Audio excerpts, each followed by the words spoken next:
જીવન ઘડતરના પ્રેરક પ્રસંગો. જીવન ઘડતરના પ્રેરક પ્રસંગો. વાર્તા છે 37મીનો બીજો ભાગ. લેખક છે એના હરીશચંદ્ર. એનું નામ છે 1 પૈસાની રોટી અને મફત દાળ. એનો બીજો ભાગ છે 1 પૈસાની રોટી અને મફત દાળ. જો કેવું સરસ સ્થળ છે, આપણે થાય કે ના વાંચવી છે. તો મારા બાળકોને નમ્ર અપીલ છે કે તમે ત્રિકાળ સંધ્યા તમારા બાળકોને સૂતા જમતા અને સવારે સૂતા જમતા અને સાંજે ત્રણેય ટાઈમ, સવારે સૂતા, બપોરે જમતા અને સાંજે સૂતા, ત્રણેય ટાઈમ બોલાવશો. તો આપણે એક કડી નામ લેશું, કરાગ્રે વસતે લક્ષ્મી. પછી આપણે યાદ કરશું. કરાગ્રે વસતે લક્ષ્મી, કર મૂલે સરસ્વતી, કર મધ્યે તુ ગોવિંદમ, પ્રભાતે કર દર્શનમ, સમુદ્ર વસને દેવી, પર્વતસ્તન મંડલે, વિષ્ણુપત્ની નમસ્તુભ્યં, પાદસ્પર્શ સ્વમે, વસુદેવ વસુતમ દેવમ, કંસચારુર્નમર્દનમ, દેવકી પરમાનંદમ, કૃષ્ણં વંદે જગદ્ગુરુ, કૃષ્ણં વંદે જગદ્ગુરુ. તો આપણે બીજો ભાગ આવ્યા છીએ 37મી 1 પૈસાની રોટીનો બીજો ભાગ. 37મી વાર્તાનો બીજો ભાગ છે. આટલી ગરીબી અને બેહાલી છતાં તીર્થરામ હંમેશા મસ્તીમાં જ રહેતો. એ કદી નિરાશ ન હતો. એ કોઈ દિવસ નિરાશ ના થતો. આટલી ગરીબી હતી તો પણ એના મુખ ઉપર એકદમ તેજ હતું અને કોઈને ખબર ના પડે કે આની પરિસ્થિતિ આવી છે. અથવા તો પોતાના રોદણા ન રડ્યા કરતો અને દિલ દઈને ભણતો. કોઈ દિવસ એની પરિસ્થિતિ ખરાબ હતી તો કોઈ દિવસ એને રોદડા રોયા નથી. તો ઘણા તો શું કે મારે તો આમ છે, મારે તો તેમ છે, મારે તો તેમ, પણ એને કોઈ દિવસ એના મોઢા ઉપર હસતું ને હસતું એમ ચહેરો કોઈ દિવસ એને ખબર પડવા નથી કે ના આ તો છોકરો આને કાંઈ વાંધો નહીં હોય. એનું મોટું સ્માઇલમાં જ હોય એમ, કોઈ દિવસ ઉધાર ના હોય એમ, કોઈને ખબર ના પડે કે આની પરિસ્થિતિ આવી છે એમ. એ એટલો બધો તેજસ્વી હતો કે 13માંથી 9 સવાલ કરવાના હોય ત્યારે એ તો 13ના સવાલ કરી નાખતો. એ એટલો હોશિયાર હતો કે 13માંથી 9 સવાલના જવાબ દેવાના હોય તો એ 13ના જવાબ આપી દેતો.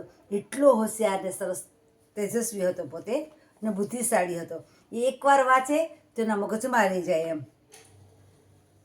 એટલા વખતમાં તો બીજા વિદ્યાર્થીઓ માંડ 3-4 સવાલ કરી શક્યા હોય.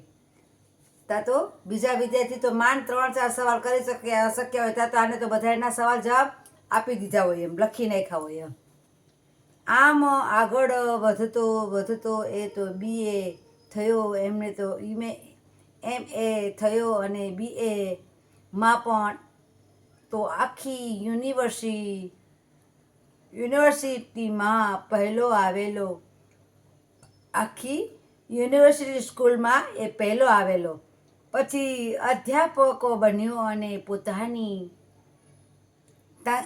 તંગી ભર્યા દિવસો ભૂલ્યો નહીં. તો દર મહિને પગાર આવતા વેત જ કોલેજના જરૂરિયાતવાળા વિદ્યાર્થીઓને અને ચંપરાશી વગેરે થાય તેટલી જ મદદ કરતો. પૈસાનો એને કદી જ મોહ ન થયો આ સંસારમાં પણ તેનું દિલ ન લાગ્યું ને એને સંસારમાં દિલ ન લાગ્યું એને. જો કેવું સરસ કે છે, એને તો સંસારમાં પણ દિલ ના લાગ્યું. એટલો તેજસ્વી અને પોતે બુદ્ધિશાળી હતો. એકવાર જે શિક્ષક સમજાવે ને બોર્ડમાં તો એને પરબારું મગજમાં રહી જતું અને એનું માઇન્ડ એટલું તેજસ્વી હતું. અને બીજા છોકરા આ બધાના સવાલ આપી દેતો તો એ બીજા 4-5 આપે તો આ બધાના સવાલ ઝપટથી દેતો એમ. જરૂરિયાતવાળા વિદ્યાર્થીઓને અને પંચરાશી વગેરે થાય તેટલી મદદ કરતો. એ જેટલી બની શકે ગરીબ માણસો હોય એ લોકોને એ મદદ કરતો. પૈસાનો એને કદી મોહ ન થયો. પૈસાનો કદી એને મોહ ન થયો. આ જ સંસારમાં પણ તેનું દિલ ન લાગ્યું. આ સંસારમાં તેનું દિલ ન લાગ્યું અને એને સંસાર પ્રત્યે દિલ ન લાગ્યું. એ તો ઈશ્વરની ખોજમાં હિમાલય ચાલ્યો ગયો. ભગવાનને શોધવા માટે, ઈશ્વરને શોધવા માટે તે તો હિમાલય ચાલ્યો ગયો એમ. એને સંસાર પરથી ને બધા પ્રત્યે એને નફરત થઈ ગઈ અને એને ભગવાન પ્રત્યે એને લગાવ બની ગયો. એને ભગવાનની લગની લાગી ગઈ અને એ તો પોતે ઈશ્વરની ખોજમાં હિમાલય ચાલ્યો ગયો. વાહ! જો આ તીર્થરામ તે બીજા કોઈ નહીં. આ તીર્થરામ તે બીજા કોઈ નહીં,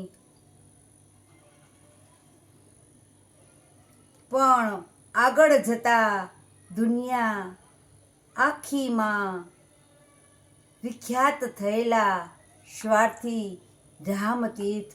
વિખ્યાત થયેલા સ્વાર્થી રામતીર્થ. જો એ પોતે નાનપણથી એનામાં કેટલી બધી કસોટી પડી હતી પણ તોય કોઈ દિવસ એને મોં ઉપર ના લેવો. તોય મોઢું એનું હસતું ને હસતું. કોઈ દિવસ ક્યારેય કોઈને ખબર ના પડે કે આની પરિસ્થિતિ કેવી છે. એ રીતે પોતે રહેતો અને પછી મોટો થયો, ભણ્યો ગણ્યો તો પણ એને સંસારમાંથી રસ ઉડી ગયો અને તે હિમાલય ચાલ્યો ગયો. ભગવાન પ્રત્યેની લગની લાગી ગઈ અને ભગવાનમાં પોતે દિલ દઈ અને પોતે એના તરફ ચાલ્યો ગયો.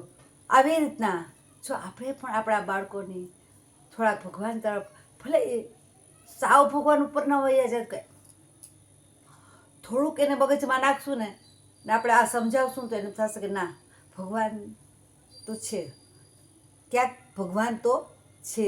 તો આપણે એને ભગવાનને સારા વિચાર આપશું. એ કરીને એથી કરી અને આપણા બાળકો છે અત્યારે જો અમુક છોકરા એટલા ફસાઈ ગયેલા હોય છે ને તો ઘરે મા બાપને પણ વાત નથી કરતા. એટલા પોતે ગૂંચવાઈ ગયા હોય છે ને પછી ક્યારેક તો ભાઈબંધ દોસ્તો સાથે ફસાઈ જાય છે. કોઈ બીજા કોઈ એવા લોકો એને ફસાવી દે છે તો એ આપઘાત કરી નાખે છે. જ્યારે ઘરે આવે ત્યારે ખબર પડે કે મારા છોકરાએ શું કર્યું.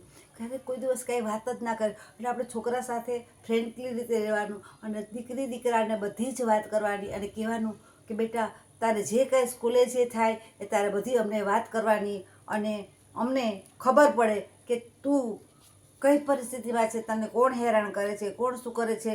તો આપણે શિક્ષકને વાત કરીએ, ટીચરને વાત કરીએ. આવી જ રીતના બાળકો સાથે આપણે ફ્રેન્ડલી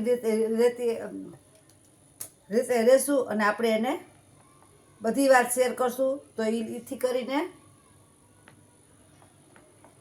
કોઈ દિવસ તો આપણે હવે આવ્યા છીએ 38મી વાર્તા. આ બીજો ભાગ પૂરો થયો છે. તો મારા બાળકો, મારા બહેનો, મારા નાના મોટા વડીલો બધાને મારી અપીલ છે કે તમે બાળકો સાથે જોઈન્ટ ફેમિલીમાં વાંચજો. ભાનુબેન દિલીપભાઈ ફળદુ સર્ચ કરજો અને બધા જોઈન્ટમાં બેસી અને મારા જે કાંઈ બધા પ્રોગ્રામ હશે ને, મનોરંજનના હશે, કોમેડી હશે, જે કાંઈ હશે ને તમે બધા સાથે મળી અને સાથે બેસીને જોઈ શકો ને એવા જ હશે. કોઈ ઓલા નહીં હોય. તમે કદાચ મનોરંજન હોય, કોમેડી હોય કે કોઈ બી હોય, ભજન હોય તો તમે સાથે બેસીને મારા ભજન જોઈ શકશો. કદાચ મારા અમુક અમુક ભજનમાં તો બધા હસવાનું હોય છે, કોમેડી હોય છે, બધા પાછળ ભજન ગાતા ગાતા હસતા હોય છે. તો તમે સંયુક્તમાં બેસીને ભાનુબેન દિલીપભાઈ ફળદુ સર્ચ કરજો અને સાથે બેસીને મારા પ્રોગ્રામ જોજો, એ મારી અપીલ છે. અને બની શકે તો બાળકોને સ્વાધ્યાય કેન્દ્રમાં અને બાળ સંસ્કાર કેન્દ્રમાં અને સ્વાધ્યાયમાં દાદાની કેસેટમાં તમે જાજો, એવી મારી અપીલ છે. કારણ કે દાદાના વિચાર મળે તો કોઈ દિવસ આપણું બાળક છે કોઈ દિવસ અવળે રસ્તે ના જાય, એવી તમને મારી અપીલ છે. બધાને જય શ્રી કૃષ્ણ, જય માતાજી. નવા 26મી જાન્યુઆરીના બધાને જાજાથી જય શ્રી કૃષ્ણ. લાઈક ના કરો તો કાંઈ ખાસ તે ખાસ જોજો, એવી મારી અપીલ છે.